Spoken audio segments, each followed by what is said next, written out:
Blackstone Audio presents The Valiant Woman, The Virgin Mary in 19th-century American Culture by Elizabeth Hayes Alvarez.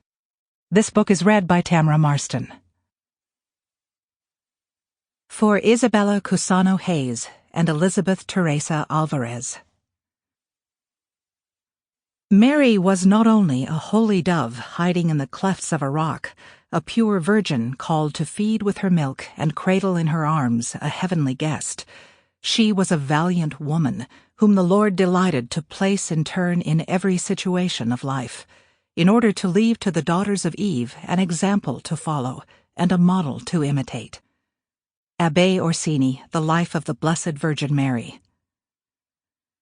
What does the Holy Ghost especially admire in her? Not her sweet and amiable temper or her gentle disposition, though of course she possessed these qualities, for no woman is perfect without them.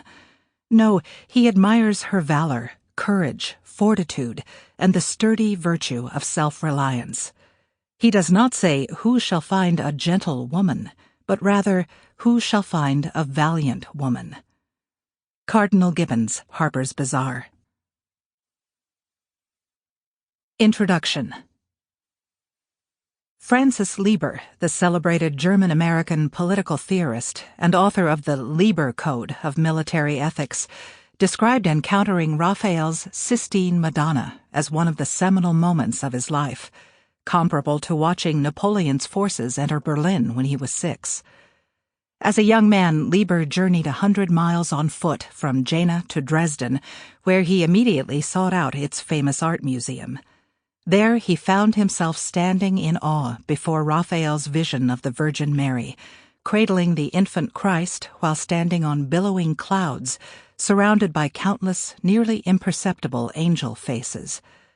Lieber recalled being so overcome by emotion in the gallery that he attracted the attention of a stranger, Dorothea Tieck, daughter of the Romantic poet Johann Ludwig Tieck. Tieck spoke with him at length, and, approving of his profound response to the painting, encouraged his sentiment. Biographies of Lieber cite this anecdote as evidence of his particularly generous and sensitive nature, but accounts like this were not uncommon. 19th-century memoirs and travelogues frequently depicted Protestants, Lieber was Lutheran, finding themselves moved, overwhelmed, and transformed by encounters with Marian art. A few decades later, Louisa Parsons Stone Hopkins, a well-known poet and kindergarten movement advocate, lyrically... Sample complete. Ready to continue?